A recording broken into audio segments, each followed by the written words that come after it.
The agricultural revolution is frequently blamed for the near-term demise of humans on Earth. The cool, stable global temperature after the last ice age fostered the ability to grow, store, and distribute grains at a large scale. For the first time on Earth, civilizations popped up throughout the world, like trolls on YouTube. Even I have pointed my blaming finger at the agricultural revolution. Of course, the situation is more complex than that. There's plenty of blame to go around, although assigning blame seems useless to me. Long before the first civilizations arose, the cognitive revolution rewired our brains some 70,000 to 30,000 years ago. Recent evidence indicates that the cognitive revolution might have begun even sooner, as early as 200,000 years ago. We don't know why, but the cognitive revolution caused us to almost immediately see ourselves as different from and better than other animals. For the first 120,000 to 250,000 or so years of Homo sapiens, we did not perceive a profound difference between them and us. Quite abruptly during the cognitive revolution, our hubris took hold. We interpret ourselves as superior to other animals. No evidence was needed to make this switch. Fiat superiore. We announced our superiority and never looked back. Perhaps the notion of human supremacy predates even the cognitive revolution. We will probably never know exactly when the notion of human supremacy arose, and we will probably never know why it arose either. Although the precise roots remain unknown, the outcomes are many, and they are uniformly horrible. Superior animals can kill inferior animals without a second thought. Superior animals can create myths to justify nearly any action. And so we have.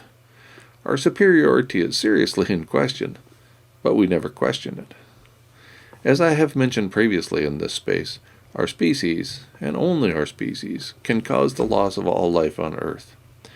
The rapid rate of environmental change we are causing right now will do the trick, as I pointed out in a video titled Means of Extinction, Death by 1,000 Cuts. The rapid rate of environmental change in the wake of our extinction will also be sufficient, as I indicated in a video titled Means of Extinction, Loss of Aerosol Masking.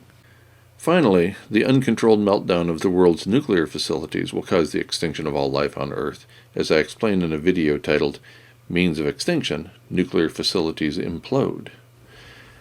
I produced videos on all three of these topics. I embedded the videos and also included the relevant peer-reviewed literature at GuyMcPherson.com.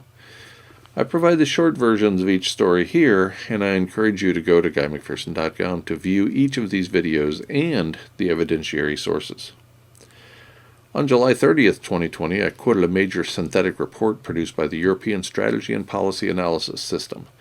This major report indicated a global average temperature rise of 1.5 C above the 1750 baseline would cause, quote, the extinction of humankind altogether, end quote.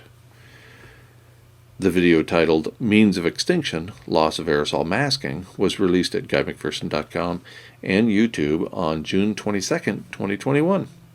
It describes how the rapid rate of environmental change in the wake of our extinction would cause the extinction of all other species on Earth by a process called co-extinctions. Particularly important to this argument is the peer-reviewed paper by Strona and Bradshaw published in Scientific Reports on November 13, 2018. It's an open access paper, so you can find it and read it yourself. Scientific Reports, November 13, 2018, the paper by Strona and Bradshaw.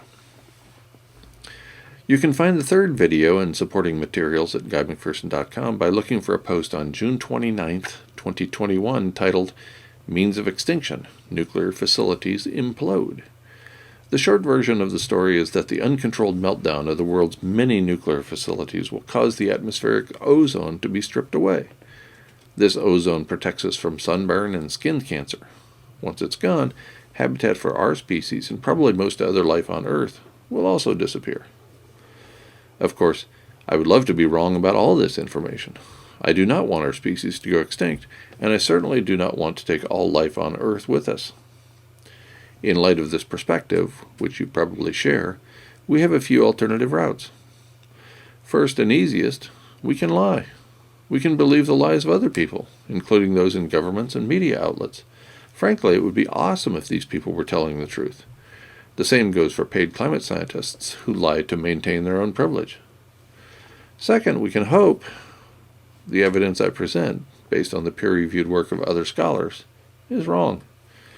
According to my Merriam-Webster online dictionary, to hope is to cherish a desire with anticipation, or to want something to happen or be true. Or, as my mother-in-law used to say, if wishes were horses, beggars would ride. Unfortunately, the wishful thinking known as hope offers no solutions. Third, we can find evidence contrary to the abundant evidence I present. Please do so. Find it and send it to me. I doubt you'll be the only person thanking you. In the absence of your ability, and mine, to find this contrary evidence, we're left with striving to live with integrity as we lose habitat for Homo sapiens.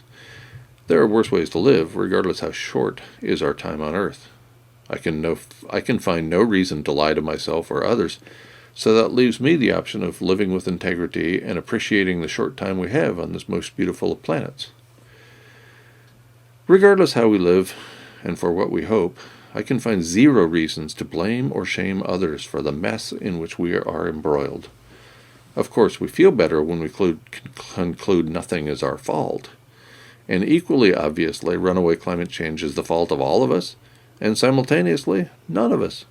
We were born into a set of living arrangements over which we had, and have, no control.